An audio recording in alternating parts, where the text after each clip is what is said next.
Unidades sanitárias de Xangara Sede, Missaua e Dzunga, no distrito de Xangara e Chivano, Tengu Ambalami e Tsangano, no distrito de Tsangano, todas na província de Itete, são os locais onde foram implementados o projeto Acesso Sem Barreiras.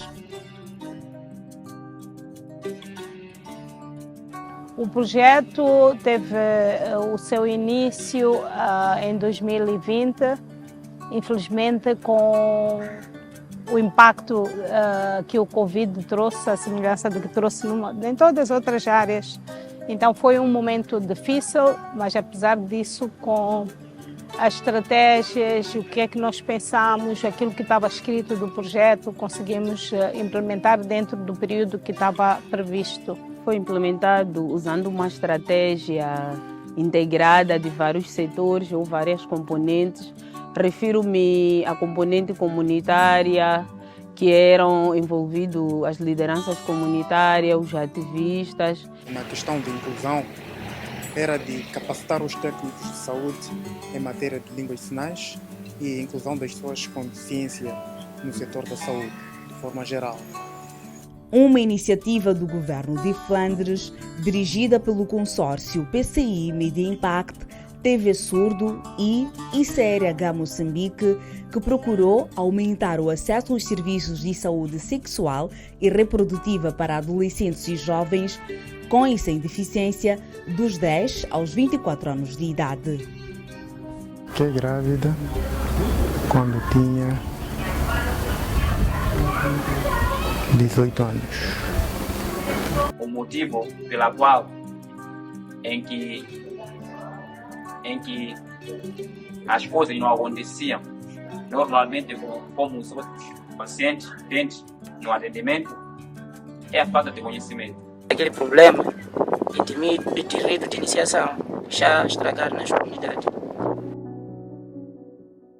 Essencialmente, o apoio esteve concentrado em trabalhar com 3 vertentes principais: comunicação para mudança de comportamento e geração de demanda, sensibilização comunitária, apoio clínico e infraestruturas ao setor de saúde. No princípio, nós fizemos uma auscultação para saber o nível de conhecimento na matéria de saúde sexual e reprodutiva nos adolescentes com deficiência. Depois dessa auscultação, nós preparamos uma capacitação em língua de sinais para os adolescentes, visto que a maior parte deles não tinha acesso à educação nem de capacitação em língua de sinais. E mais tarde também capacitamos os técnicos de saúde, assim como os ativistas, para esses poderem fazer a réplica daquilo que é a língua de sinais e a inclusão das pessoas com deficiência no setor da saúde. Usamos um jogo de cartas que foi produzido a nível do projeto, mesmo com 10 temas de saúde sexual e reprodutiva, em que os adolescentes eles discutem entre si, interagem entre si, falam sobre os direitos sexuais e reprodutivos, com a tutoria de um professor, se for dentro da escola, ou de um ativista na comunidade. Estas estratégias permitiram, ao longo dos 39 meses de implementação do projeto, verificar as seguintes mudanças: diminuição em 28% o número de casos de casamentos prematuros e, consequentemente, o número de gravidezes precoces saiu de 16% para 9%. Aumentou em 20% o conhecimento dos adolescentes sobre os métodos de proteção de gravidez indesejada e em 13% a procura pelos serviços de aconselhamento sobre ITS e gravidez. Aumentou em perto de 100% o número de adolescentes e jovens com deficiência que procuraram os serviços do SAS e foram registrados 714 casos de VBG. As modificações que o projeto trouxe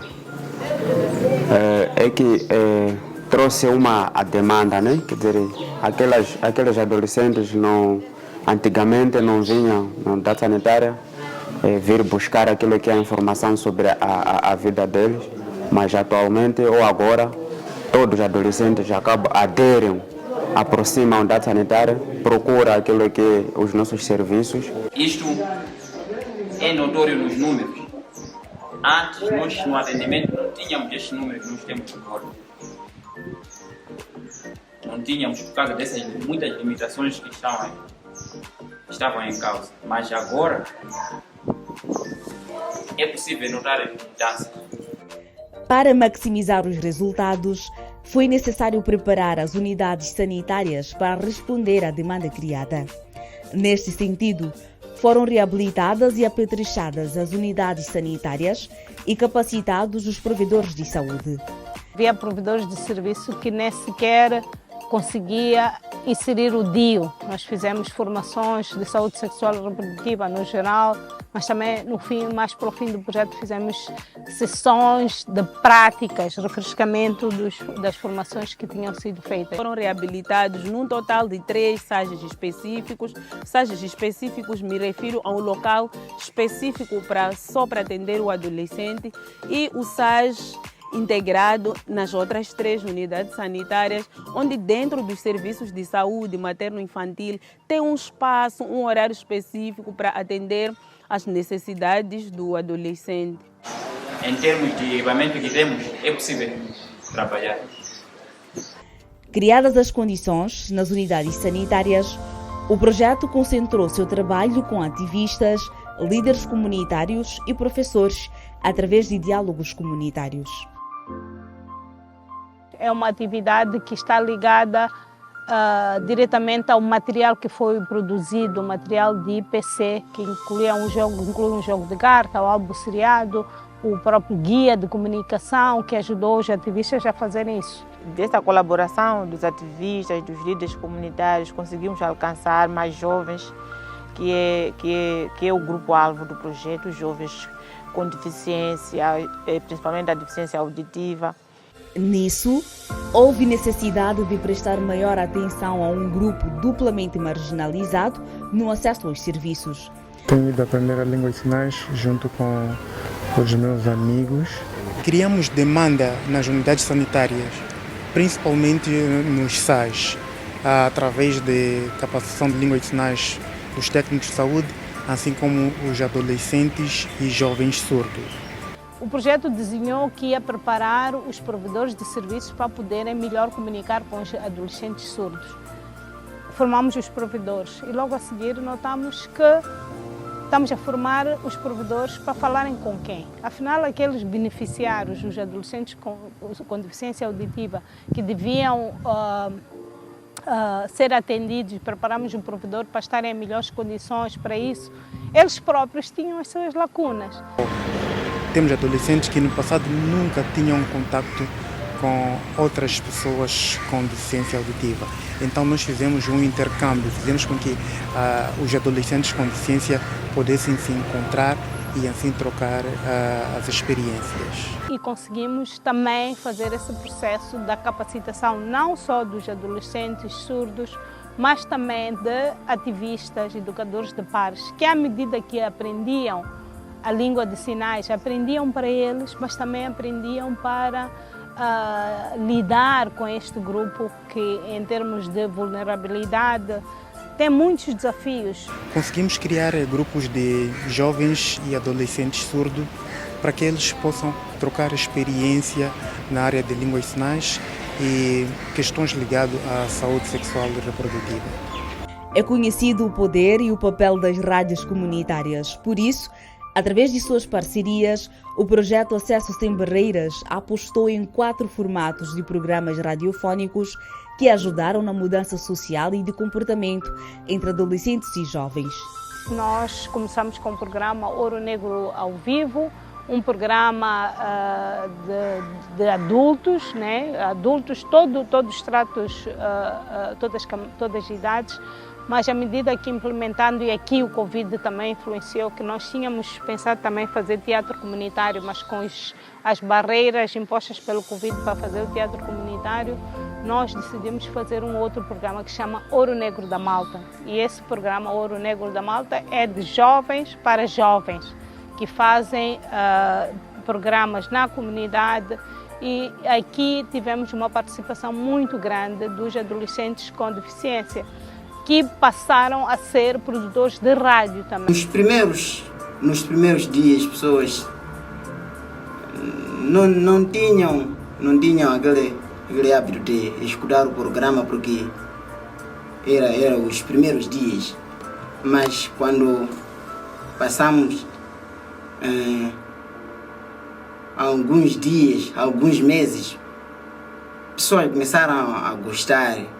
Por exemplo, num programa, pessoas ligavam, 2 pessoas, nos primeiros dias, ligavam 2 pessoas, 1, 2 mensagens, mas quando passamos alguns meses, 4, 5 meses, pessoas começaram a gostar do programa porque o programa em si, a pessoa, o convidado passa a apresentar a história na primeira pessoa. E quanto essa coisa de a pessoa contar a história na primeira pessoa, outras pessoas começaram a gostar porque já com isso outras pessoas acabam de mudar. Se tinha aquela ideia de passar naquela vida que a pessoa contou nos estúdios, na rádio, outra pessoa começa a ter a ideia de não passar a fazer aquilo que a outra pessoa já viveu. Depois do investimento realizado na criação de demanda e nas unidades sanitárias, foi preciso garantir com evidências que os beneficiários estavam a aderir aos serviços. Por isso, foi implementada uma estratégia de monitoria nas unidades sanitárias, que passou inclusivamente a contar o número de adolescentes e jovens com deficiência que frequentavam os serviços. Não tinha uma informação de base sobre quantos adolescentes com deficiência participavam e procuravam os serviços, e agora isso é um dado, apesar dos desafios para frente, porque não estão no módulo básico. Uma das dificuldades que nós encontramos era mesmo a questão do mau preenchimento. Existiam campos, ou existem campos obrigatórios que não eram preenchidos, que as regras de registro não eram respeitadas. Então, com a nossa intervenção, acabamos acautelando essa situação e revertemos. E um dos marcos também para o projeto foi mesmo a questão do registro e o reporte de adolescentes com deficiência, que é uma questão que os próprios nossos instrumentos de registro não estavam preparados, mas com a intervenção do projeto, criamos sinergia a nível distrital e a nível do provincial, acabamos adequando os próprios instrumentos de registro. E um dos desafios que fica quase é a questão de criação de um campo no resumo mensal, incluindo no SISMA, para poder permitir que os dados sejam armazenados e reportados. Mas o projeto também enfrentou desafios e com eles algumas lições foram aprendidas. Por exemplo, a identificação, o rastreio, o mapeamento de adolescentes com deficiência. Eu digo que se tivéssemos feito esse trabalho logo no início, teria sido mais fácil direcionar as nossas ações para um determinado grupo específico.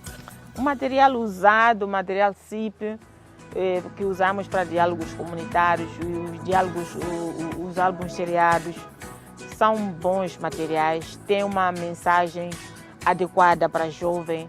Lições também aprendi preparando para os ativistas.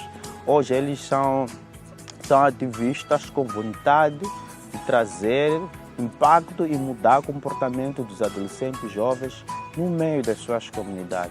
Mas o trabalho que nós fizemos de inclusão, sobretudo com os adolescentes surdos, foi o que mais me marcou, né? Não tenho palavras. E ficamos satisfeitos quando os beneficiários nos dizem: foi porque aprendemos muitas coisas daí. Como tivemos hábitos evasivos, também aprendemos.